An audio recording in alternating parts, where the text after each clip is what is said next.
What's up, gang? I want to take a quick minute to talk about cold water starts.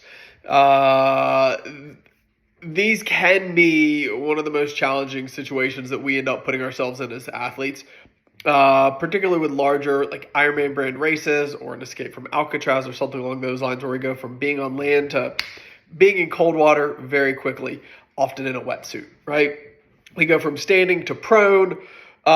We've got a wetsuit with restriction and compression on our arms and our legs. And we've got the nerves of race plus the cold water. These are all situations that can cause our blood pressure to go up. And with the restriction on our arms and legs, the cold water to our face, going from standing to prone, these are all situations that can kind of really drive our blood pressure up super high and can put a lot of pressure on our insides and can lead to a lot of challenges when we first start swimming in these cold water races. So I think it's really important. What I really like to do is the first 20, 30 seconds, if I don't have a chance to get in the water, well, let me back up.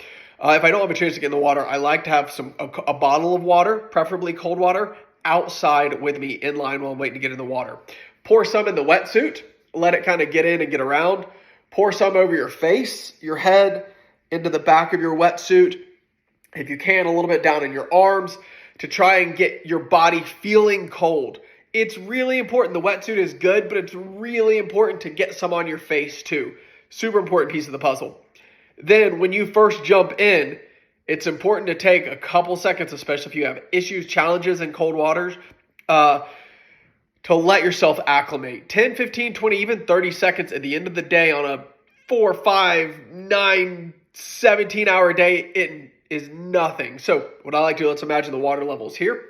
You jump in, take a deep breath, and as you go underwater, blow all that water out. Bob back up.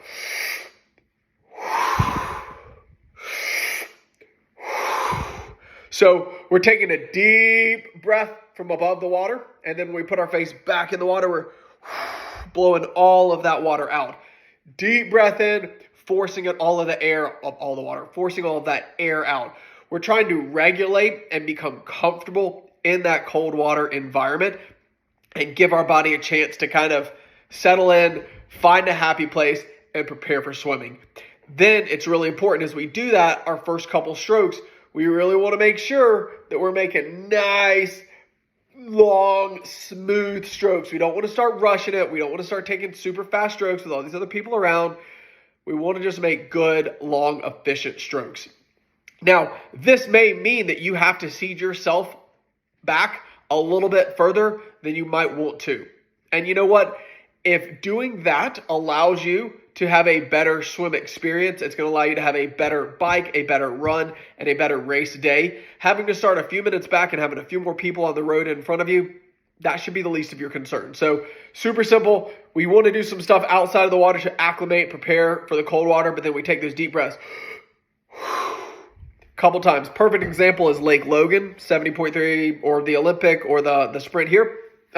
That's a great one because you're able to get in the water beforehand and kind of float around. So it becomes really easy. So when the gun goes, you can kind of get into your swim strategy pretty quickly.